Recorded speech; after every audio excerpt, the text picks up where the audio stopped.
មនុស្សជាច្រើនរងចាំកញ្ចក់របស់ពួកគេដោយក្តីរំភើប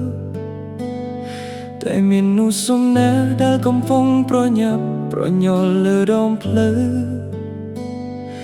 ក្រោមកម្ដៅថ្ងៃក្រោមភ្លៀងនិងខ្យល់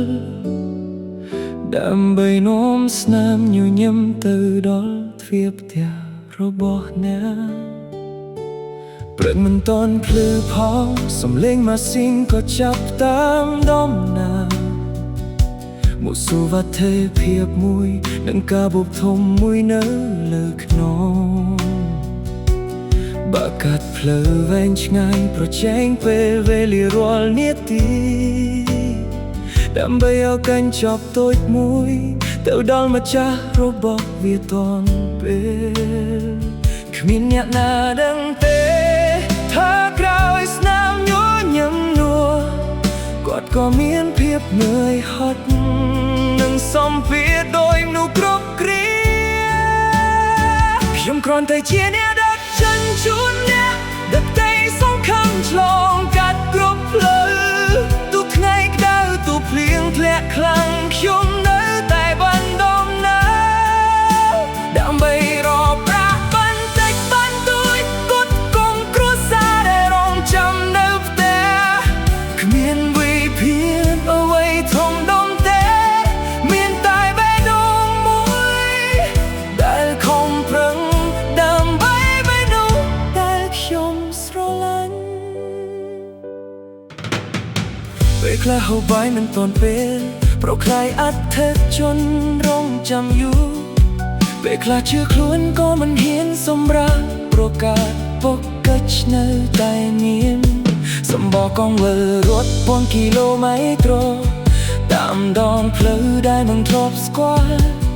តែរូបភាពកូននិងប្រពន្ធនៅតែជាកម្លាំងចិត្តឲ្យបន្តទៅមុខមាននោះខ្លះមើលរំលងថាកៅយានេះមិនសំខាន់ប៉ុន្តែគាត់មិនដឹងទេថាកញ្ចប់មួយចំនួនជាថ្នាំសង្គ្រោះជីវិតកញ្ចប់មួយចំនួ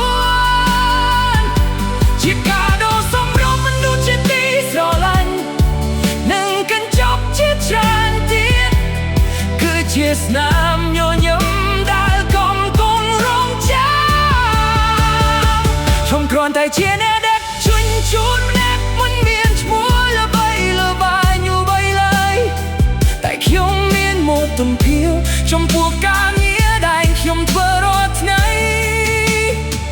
ទោះជាផ្លូវបែកប៉ុណ្ណាទោះជាអាកាសធាតុគ្រប់យ៉ាងណាខ្ញុំនឹងនៅតែបន្តដំណើរដើម្បីស្នាមញញឹមរបស់អតិថិជនដើម្បីអនាគតគ្រួសារយ៉ាងដើម្បីក្តីស្រមៃរបស់ខ្ញុំព្រោះអ្នកដឹកជញ្ជូនអ្នកក៏មានក្តីស្រមៃដោយមនុស្សគ្រប់គ្នាដែរ